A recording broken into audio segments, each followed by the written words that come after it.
नमस्कार कथा ओडिशा एआई रो एही नुआ एपिसोड को आपन को स्वागत। आजिर विषय बहुत गुरुत्वपूर्ण। आज आम आलोचना करबा जे जीवन रे अधिकांश लोक काहे की विफल हुअंती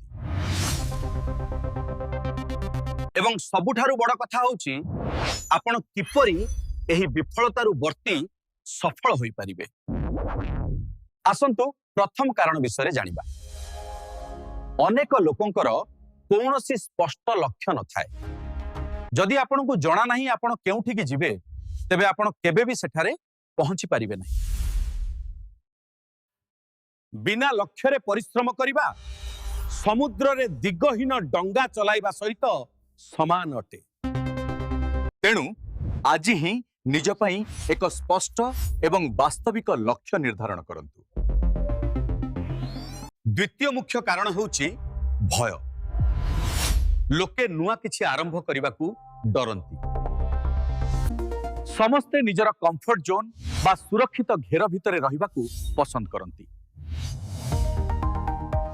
किंतु मने रखंतु जेउठी आपणकर कंफर्ट जोन शेष हुए सेइठु ही सफलता आरंभ हुए। विफलतार भय को पछरे पकाई आगकू पाद बढ़ाइबाकू साहस करंतु। तृतीय कारण हेउछि निरंतरतार अभाव।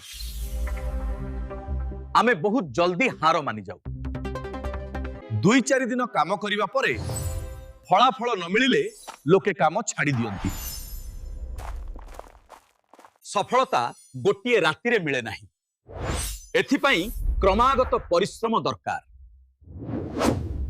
जहाँ भी करूछंती प्रतिदिन करंतु, धैर्य रखंतु एवं आगकू बढ़ंतु।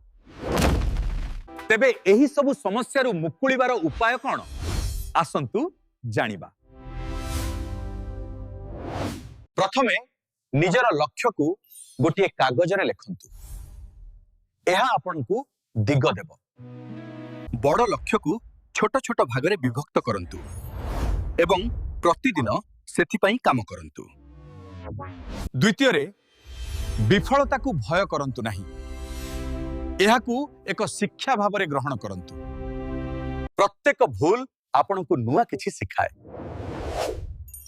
निजर दुर्बलता को चिन्हट करंतु। तृतीय रे श्रृंखला बा डिसिप्लिन आनंतु। मूड थाउ बा न थाउ काम करिबा को पड़िबो। समय अपेक्षा करे नाही। आजी एबे एवं एही मुहूर्तरु ही आरंभ करंतु। आशा करूछि एही वीडियो आपन को निश्चय प्रेरणा देइथिबो परखिबो। एमिति अधिक वीडियो पई कथा ओडिशा एआई को सब्सक्राइब करंतु। धन्यवाद। आपनक भितरे सही क्षमता अछि। निज ऊपर विश्वास रखंतु एवं कर्म करंतु।